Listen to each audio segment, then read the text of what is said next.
আজকে তোমাদের সাথে শেয়ার করব আমরা কোথায় ঘুরতে গেলাম আর ঘুরতে বেরিয়ে আমাদের সাথে কি হলো। সো হ্যালো এভরিওয়ান, তোমরা সবাই কেমন আছো? আশা করছি তোমরা সবাই খুব ভালো আছো। আমার আরও একটি নতুন ব্লগে তোমাদেরকে স্বাগত। তো দেখো, তোমাদের প্রথমেই বললাম আমরা আজকে একটু ঘুরতে যাব। তো দেখো, বেরিয়ে পড়েছি এখন। আর কিয়ানের পাপা এখন ক্যামেরাটা ধরে আছে। কিয়ানের পাপাকে এখন একজন কিয়ানের পাপার অফিস থেকেই ফোন করেছে, তার সাথে কথা বলছে।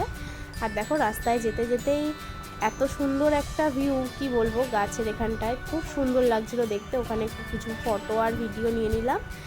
তো চলো এবার যাওয়া যাক। কিয়ানের পাপার কোলে কিয়ানকে দিয়ে আমি একটু ভিডিও করে নিচ্ছিলাম। তো দেখো, আমরা যেখানে যাওয়ার কথা বলছিলাম সেখানে চলেই এসেছি। আমরা আজকে যাচ্ছি বর্ধমানে স্মার্ট বাজারে, যেটার নাম ছিল আগে বিগ বাজার। তো এখন আমরা সেখানেই যাচ্ছি, কিয়ানের জন্য কিছু কেনাকাটা করব, তাই জন্যই আজকে আসা। তো দেখো, ভেতরে চলে আসলাম। আর এখানে সমস্ত জিনিসই পাওয়া যায়। তোমরা যারা বর্ধমানে থাকো তারা জানোই, এখানে অনেকেই মানে বেশিরভাগ লোকজনই আসে, যেহেতু এখানে সমস্তটাই পাওয়া যায়। মানে যাবতীয় যা আছে সব কিছুই পাওয়া যায়, কসমেটিক্স থেকে শুরু করে জামা কাপড়, তারপরে হচ্ছে বাচ্চাদের ডাইপার, তারপরে বাচ্চাদের নানান রকম জিনিস, সব কিছুই পাওয়া যায় এখানে। তো দেখো, আমরা এখন একটু ঘুরে ঘুরে দেখছি।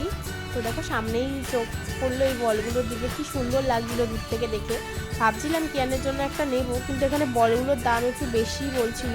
আর এমনিতেও কিয়ানের পিসি ঠাম্মি কিয়ানের জন্য বল কিনে পাঠিয়েছে, তার জন্য আর নিলাম না। দেখলাম একটু বেশি দাম বলছিল এখানে, তো নিলাম না। আর তো আমরা যেটা নিতে এসেছি সেটাই এখন নিয়ে নেব। তো সেইখানের কোনো ক্লিপ কিন্তু আমি তুলিনি, যেটা আমরা নিলাম সেটা তোমাদেরকে বাড়ি এসে দেখাবো।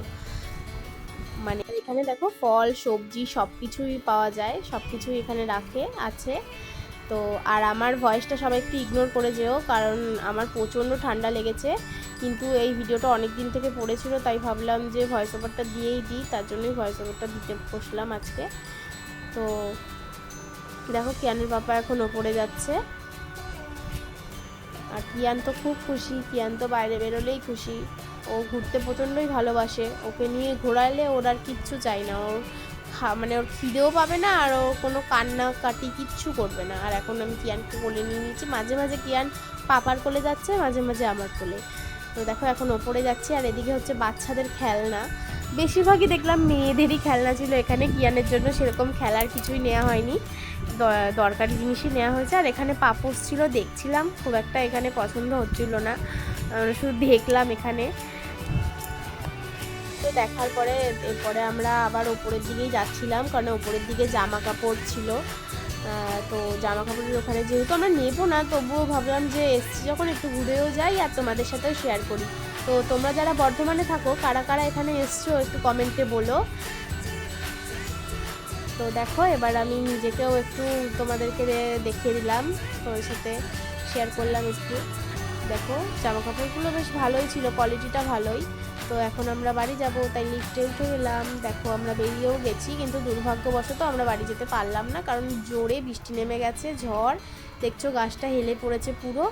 তো আমাদের বাড়ি যেতে যেতে কিন্তু 9:30 10টা হয়ে গেছিলো। আর কিয়ানের মাথার ওপর আমার ওড়নাটা দিয়ে তারপর বৃষ্টিটা হালকা কমলো, তারপরে আমরা বাড়ি গেলাম। তো আজকের ব্লগটা কিন্তু এইটুকুনি। তারপরে রাস্তার ভিডিও আর আমি করতে পারিনি, কারণ এখানে প্রচুর জল জমে গেছিলো, একদমই টোটোও যেতে চাইছিল না, আর ওর জন্য আর কোনো ভিডিও করা হয়নি। তো দেখো, ওর পাপা একটুখানি করেছিল ওইটাই। তো দেখা হচ্ছে নেক্সট ভিডিওতে, টাটা।